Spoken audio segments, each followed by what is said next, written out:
Hi everyone. So, I figured that, I don't know, this late night insomnia talk session thing, it's kind of like a cool thing to do. I'm not the only one who's probably like up at 1 o'clock, 1:30 in the morning and not able to sleep and has things on their mind. I'm going to make everyone suffer along with me. And maybe, whatever. You guys will get a kick out of it and, it'll help you sleep and all that stuff because you listen to me ramble and it'll get everything off your mind. And, since I'll get it off my mind because I'm talking about it, everybody makes out A-okay.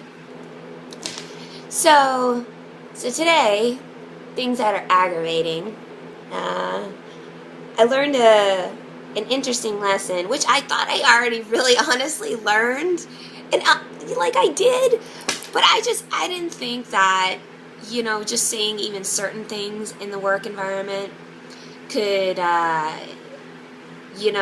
come back and kind of be like, I don't want to say biting you in the ass, but like, you can't say anything to people you work with. Anything. Like, it makes me not want to even be like, hi, how are you? Like most of my work history is working in an office with a bunch of women who, that's their thing. You come to the office and you gossip about, like, what is everybody wearing today? Like, oh my God, who are you dating? And, after doing that for years and years, I just couldn't take it anymore. It was just crazy. So I left that environment to go work in sales. I'm like, all right, that's predominantly men. I can take that. I came from also, for the most part, a predominantly male work environment. I came from the auto business. So that's fine. No big deal. I can take whatever they dish out for the most part and then, not care. The best part about working with men, to be perfectly honest, is let's say everybody gets in an argument.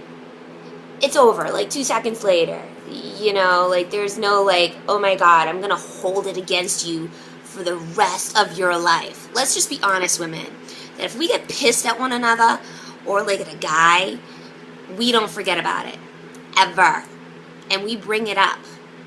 Like, even if it's like a year later. Like, we notice that you do something that's even remotely close to what you did before. Or you just pissed us off on a day we had our period or something. We're going to be like, remember when? And we're just going to like lash out like there's no tomorrow. Whereas like a dude is just going to like, now the argument might be severe. Like when you get in an argument with a guy, it might be downright nasty, but it's over. Like afterwards it'll be like, hey, wanna go grab a beer? Alright, cool. And then the next day it's like no big deal, But let me just say, I learned today that men, you guys are shady in the work environment. I go and I say something to you, and I'm like, yeah, this is what I'm thinking about doing. I'm thinking about interviewing for this position, or whatever. And you go and you tell me that you already got a job, or whatever. Now, what do you think you're gonna do? You think that you're gonna go and interview for the same position as me? All of a sudden you got an interest and you want to compete against little old me for that job. Out of nowhere, you shady little I don't know if I'm allowed to swear on YouTube, but honestly, like, come on. I know women are nasty, but here's the plus side about women. Women will be nasty to your face. If they want to get in an argument with you and they want to cut below the belt, they'll tear out those claws right there. Men, obviously you do it behind the back. That's just in business. Like, that's just wrong.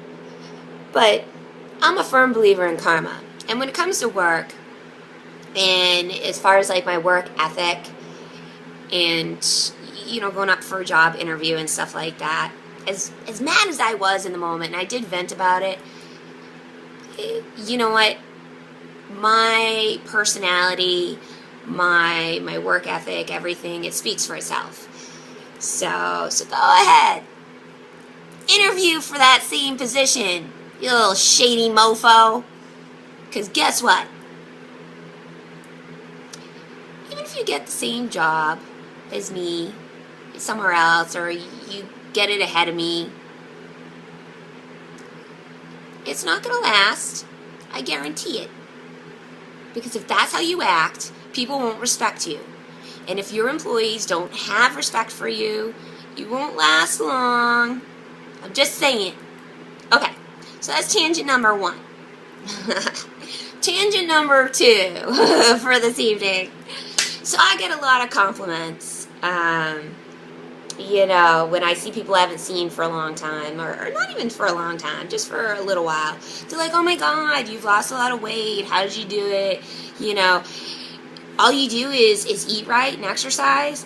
As if I like randomly pulled out 20 grand out of my butt and went and liposuctioned and did a little nip and tuck. I mean, the truth of the matter is I didn't just lose weight overnight. I'm 35 now. When I hit 30, I made this conscious decision of wow, I'm at a weight that I don't like. I've been struggling with my weight for a long time and I don't like it. I need to do something about it. And it took me a long time. I've been gradually working on it. And when I hit every little level that I wanted to be at, I would do something to make sure I did not gain it back. So tip number 1, throw out your fat clothes, ladies and gentlemen. When you lose 10 to 15 pounds, don't keep that, those old clothes. Because let me tell you, if you gain a little bit back and you have those big clothes, guess what you're going to do? You're going to put those big clothes back on. And you're never, ever, ever going to lose that weight. Okay. Tip number 2, admit that you have a problem.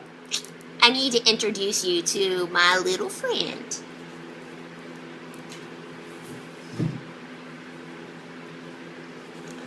Meet Henry. Okay? Henry has a problem. He doesn't admit that he has a problem. He eats cat food all day long. But see, Henry, he's a cat. He can do that. He can keep on eating and fill up this fat little belly of his all day and all night long. And it doesn't matter, okay? Because, well, it does. I get yelled at by the vet. But,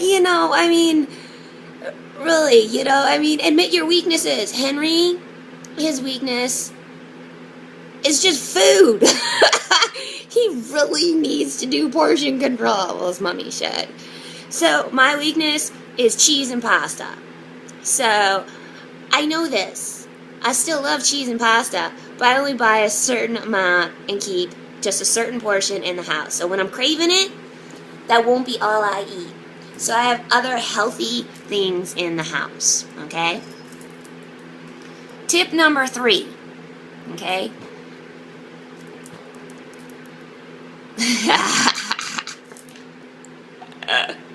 It's way too late for me to be thinking properly here.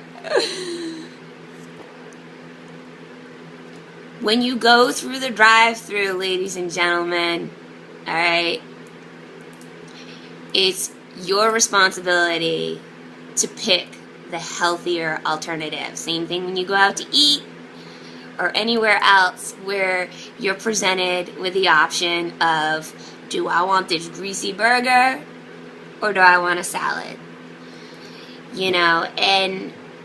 And when you're getting that craving, or when you're like, oh my God, what do I do? Just remember, what it's like and how you feel when you see yourself naked. Honestly, Seriously, come on. Do you feel good about yourself? Do you feel good about yourself at this very moment? You know, and if you don't, what is it going to take for you to feel better about yourself? You know, if it's just toning up, if it's just losing 5 to 10 pounds, you just have to be honest with yourself. And sometimes it means having that crappy salad. Sometimes it means skipping that candy bar or having no chips with your sandwich. Okay? Allow yourself one cheat day too. Number 4. Can't deny. Because otherwise you're just going to gorge. Just saying. Alright? So people, when I see you, stop asking me, how did I lose that weight? It's just normal stuff, really, it is. It's, you know, eating healthier, exercising, you know, it is patience. It takes time. It's a lot easier to just gain 20, 30 pounds than it is to lose it. You gotta just keep on working on it. There's really no, you know, master secret, you know. I'm not Albert Einstein to losing weight, you know. I mean, it's nothing crazy. So yeah, that's it. I don't think I really have anything special on my mind, though, other than that this evening. Oh, yeah, I do.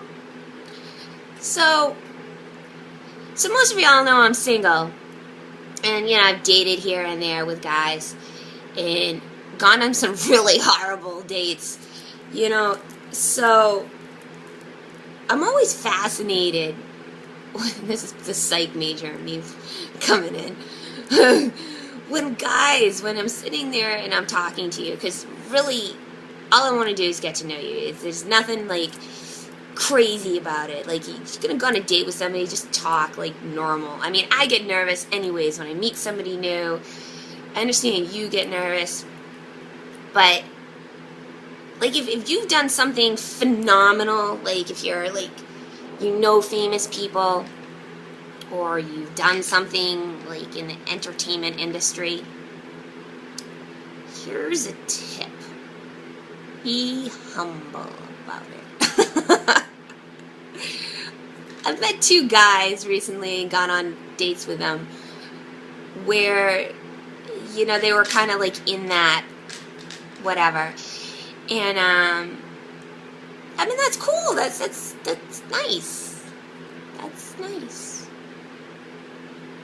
But I don't care. I would date a guy that, you know, was a union worker. I would date a guy that wore a suit all day. I'm really just looking for someone I have chemistry with. It's really, like, you know, when you're on a date with a girl, guys, just a tip. Don't talk about yourself so much to the point that the girl feels like you don't care anything about her. It's like when a guy takes a picture of himself and he's like, "Whoa, yeah, look at me, I'm Arnold Schwarzenegger." Like, you know, I mean, maybe it's different down in like Jersey Shore or something like that. I don't know. It's just like here up in Boston, it just seemed kind of funny to me to see like a guy, you know, that's, I don't know. I just don't like it. Don't do it. Just saying. Alright, well, I really don't have anything else to say for tonight, and I should probably go to bed, because I have a big day tomorrow. Work, then girls' night out. Very important. Always have to have a ladies' night out. Alright, everybody.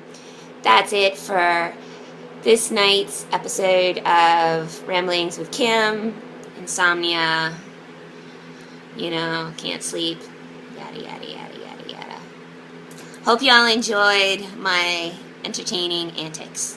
Have a good night. Bye.